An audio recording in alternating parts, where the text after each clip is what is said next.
نحمده ونصلي على رسوله الكريم اما بعد فاعوذ بالله من الشيطان الرجيم بسم الله الرحمن الرحيم انا اوحينا اليك كما اوحينا الى نوح والنبيين من بعد واوحينا الى ابراهيم واسماعيل واسحاق ويعقوب والاسباط وعيسى وايوب ويونس وهارون وسليمان وآتينا داود زبورا ورسلا قد قصصناهم عليك من قبل ورسلا لم نقصصهم عليك وكلم الله موسى تكليما رسلا مبشرين ومنذرين لئلا يكون للناس على الله حجة بعد الرسل وكان الله عزيزا حكيما لكن الله يشهد بما أنزل إليك أنزله بعلمه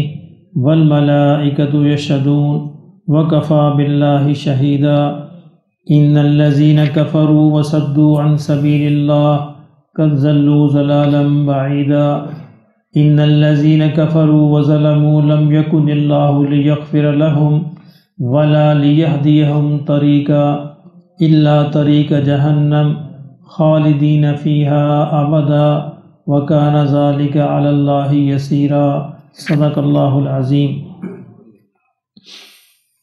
آپ کو یاد ہے کہ کفار نے یہ اعتراض کیا تھا کہ نبی صلی اللہ علیہ وسلم سے یہ کہا کہ ایسا کیوں نہیں ہوتا کہ قرآن مجید لکھا لکھایا ایک کتاب کی شکل میں اللہ نازل کر دے۔ بہانہ تھا ایک ایسے ہدایت کو قبول نہ کرنے کا، ایک بہانہ تھا ان کا کہ اللہ لکھی لکھائی کتاب آسمان سے نازل کرے۔ تو یہاں اللہ رب العزت نے فرمایا کہ انا اوحینا الیک، ہم نے آپ کی طرف وحی کی ہے، کما اوحینا الی نوح والنبیین من بعد، جس طرح ہم نے نوح علیہ السلام اور ان کے بعد جو نبی آئے ان کی طرف وحی نازل کی تھی۔ یعنی یہود و نصارہ کو یہ سنانا مقصود تھا کہ یہ کوئی نئی بات نہیں ہے جو تم اس طرح کے مطالبے کر رہے ہو، وہی تمہارے لیے کوئی نئی بات نہیں، تم رسولوں کے ماننے والے ہو، رسولوں کی امتوں میں سے ہو، تو یہ کوئی نئی بات نہیں ہے۔ ہم نے اس سے پہلے بھی یہ وحی نازل کر چکے ہیں نوح علیہ السلام پر، نوح علیہ السلام کے بعد جو نبی آئے ہیں ان پر بھی، اور تم ان سارے رسولوں کو مانتے ہو، اسی چین میں سے ہو۔ وَأَوْحَيْنَا إِلَىٰ إِبْرَاهِيمَ وَإِسْمَاعِيلَ وَإِسْحَاقَ، اور اسی طرح ہم نے ابراہیم علیہ السلام، اسماعیل پر، اسحاق پر بھی وحی نازل کی۔ وَيَعْقُوبَ وَالْأَسْبَاطِ، اور یعقوب اور ان کی اولاد پر بھی ہم نے وحی نازل کی۔ وَعِیسَىٰ وَأَيُّوبَ وَيُونُسَ وَهَارُونَ وَسُلَيْمَانَ، اور اسی طرح عیسیٰ، ایوب، یونس، ہارون اور سلیمان علیہ السلام پر بھی ہم نے وحی نازل کی۔ وَآتَيْنَا دَاوُودَ زَبُورًا، اور داؤد علیہ السلام کو ہم نے کتاب بھی دی، زبور، جس کا نام زبور ہے۔ یعنی کتابوں کا نازل کرنا، وحی کا نازل کرنا، یہ کوئی فرمایا کوئی نئی بات، انوکھی بات تھوڑا ہے جو تم اس طرح کا مطالبہ کر رہے ہو۔ پہلے بھی کتابیں نازل ہوتی رہیں، پہلے بھی اسی طریقے سے وحی نازل ہوتی رہی، تو اب یہ تمہارا یہ مطالبہ کرنا گویا ہدایت کو قبول نہ کرنے کا ایک بہانہ ہے، تم جواز تلاش کر رہے ہو اور یہ جواز کوئی نہیں ہے۔ وَرُسُلًا، اور فرمایا کہ بہت سارے رسول، قد قصصناہم علیک من قبل، کہ اے نبی صلی اللہ علیہ وسلم بہت سارے رسول ایسے ہیں جن کا ذکر ہم اس سے پہلے ہی آپ کو سنا چکے ہیں، کر چکے ہیں۔ وَرُسُلًا لَمْ نَقْصُصْهُمْ عَلَيْكَ، اور بہت سے رسول ایسے ہیں جن کا ذکر ہم نے آپ سے نہیں کیا۔ قرآن مجید میں کتنے رسولوں کا ذکر آتا ہے؟ 25، یعنی قرآن مجید میں 25 رسولوں کا ذکر آتا ہے۔ رسول بے شمار ہیں، جیسے فرما رہے ہیں لاکھ ہیں، 1,24,000 ہیں، کتنے ہیں اللہ بہتر جانتا ہے، لیکن قرآن میں صرف 25 رسولوں کا ذکر آتا ہے۔ تو اللہ نے حضور صلی اللہ علیہ وسلم فرمایا کہ ایسے بھی رسول ہیں جن کا ذکر ہم نے آپ سے کیا، یعنی جو قرآن میں ذکر ہے، اور ایسے بھی رسول ہیں جن کا ذکر ہم نے آپ سے نہیں کیا، لیکن سب کے ساتھ معاملہ اللہ کا وہی رہا کہ وحی کے ذریعے اللہ ان کو پیغام پہنچاتے رہے اور یا کتابیں بھی نازل فرماتے رہے۔ وَكَلَّمَ اللَّهُ مُوسَىٰ تَكْلِيمًا، ایک ایکسیپشن اللہ کا ایک ہے، وہ کیا ہے کہ موسیٰ علیہ السلام سے ہم نے بات بھی کی ہے، یعنی موسیٰ علیہ السلام واحد نبی ہیں جن سے اللہ نے خود براہ راست جو ہے بات کی ہے، جس طرح کے بات کرنے کا حق ہے۔ رسولا مبشرین و منذرین، فرمایا جتنے بھی رسول آئے ان کا منصب کیا تھا کہ خوشخبری دینا اور ڈرانا، یہ وہ خوشخبری بھی دیتے تھے جنت کی اور جہنم سے ڈراتے بھی تھے۔ سارے رسولوں کا منصب یہی تھا کہ وہ جہنم کی وعید سنائیں اور جنت کی خوشخبری دیں۔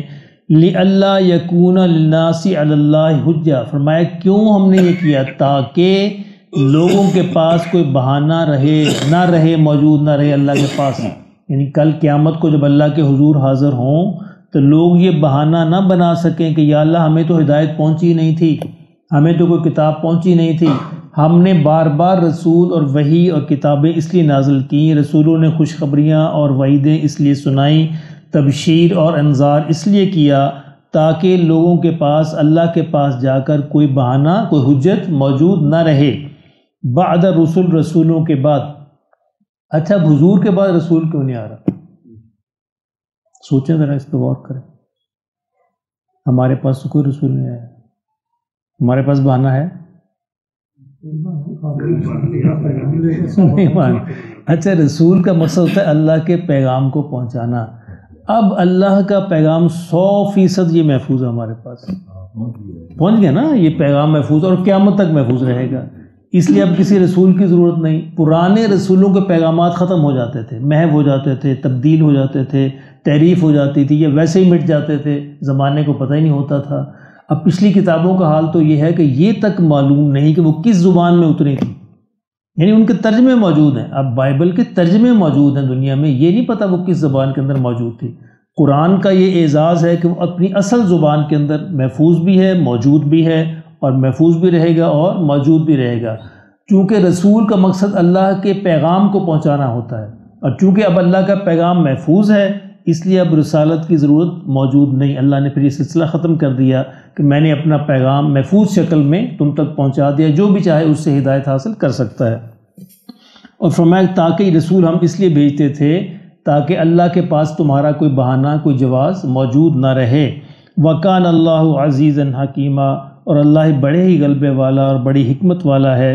لَٰكِنِ اللَّهُ يَشْهَدُ بِمَا أَنزَلَ إِلَيْكَ، اور فرمایا کہ ان کی گواہی کی ضرورت نہیں، اللہ خود گواہی دیتا ہے کہ جو تمہاری طرف اللہ نے نازل کیا اللہ خود اس کا گواہ ہے۔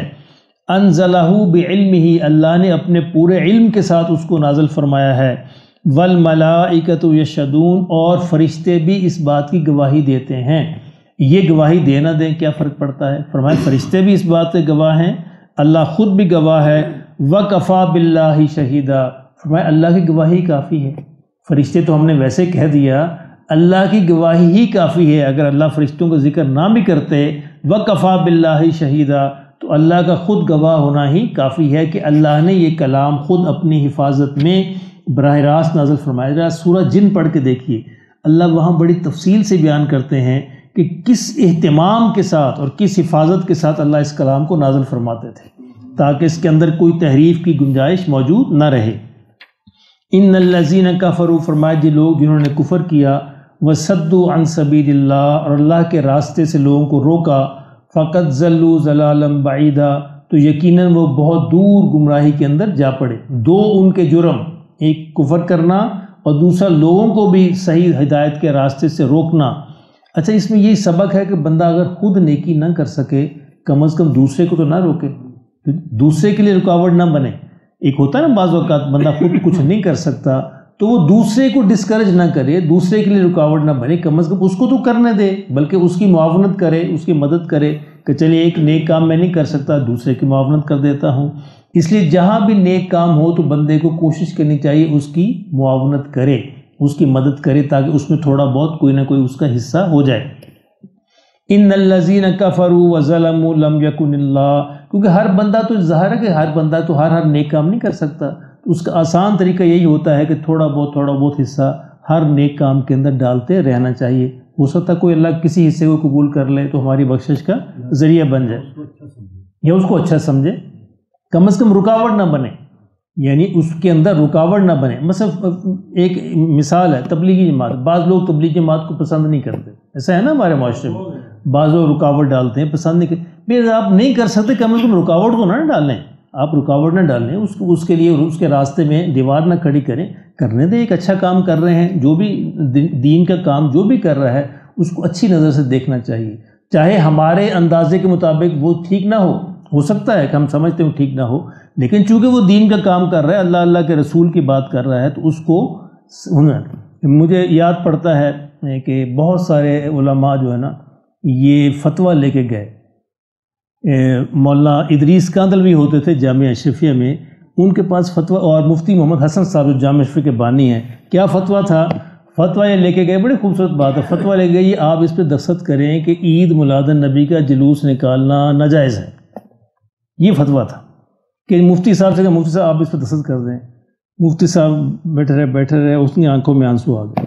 وہ کہنے لگے یار لوگ رسول کا نام لیتے ہیں، کیا یہ فتویٰ لے کے آئے ہو؟ نہ روکو. ان میں سے اگر 10,000 بندہ غلط ہے 200 ٹھیک بھی ہوگا، تو میں کیوں رکاوٹ بنوں؟ میں تو رکاوٹ نہیں بنوں. اللہ کے رسول کا نام بھی لیتے ہیں نا، کوئی کسی مردود کا نام تو نہیں لیتے، یا کسی بت کا نام تو نہیں لیتے.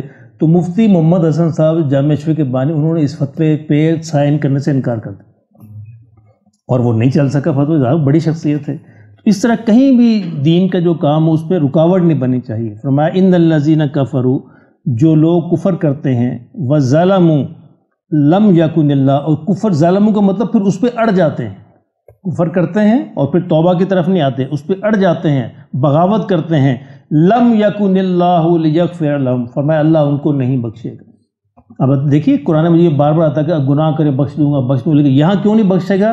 انہوں نے کفر بھی کیا، پھر کفر پہ اڑ بھی گئے، پھر آگے اس میں مزید بڑھتے گئے، بغاوت کی. لم یکن اللہ لیغفر لهم، اللہ ان کو بخشش نہیں کرے گا. ولا لیہدیہم طریقہ، اور ان کو ہدایت کا راستہ نہیں دکھائے گا، الا مگر کون سا راستہ دکھائے گا؟ طریقہ جہنم، جہنم کا راستہ دکھائے گا. جو لوگ کفر کریں پھر بغاوت کریں پھر اس پہ اڑ جائیں تو ان کو اللہ کا فرمایا اللہ ان کو جہنم کی طرف دھکیلے گا. خالدین فیہا ابدا، جس کے اندر وہ ہمیشہ رہیں گے. وکان ذالک علی اللہ یسیرا، اور فرمایا اللہ کے لیے یہ کرنا کوئی مشکل نہیں، آسان ہے. ساری مخلوق بھی جہنم میں چلی جائے اللہ کے لیے کون سا مشکل ہے، اور ساری جنت میں چلی جائے وہ اللہ کے اعزاز میں کوئی اضافہ نہیں کر سکتے، اور جہنم میں چلی جائے اللہ کی کوئی کمی نہیں کر سکتے. تو یہ تو انسانوں کا اپنا ہی بھلا اور اپنا ہی فائدہ ہے. اللہ پاک ہمیں اس کی سمجھ نصیب فرمائے.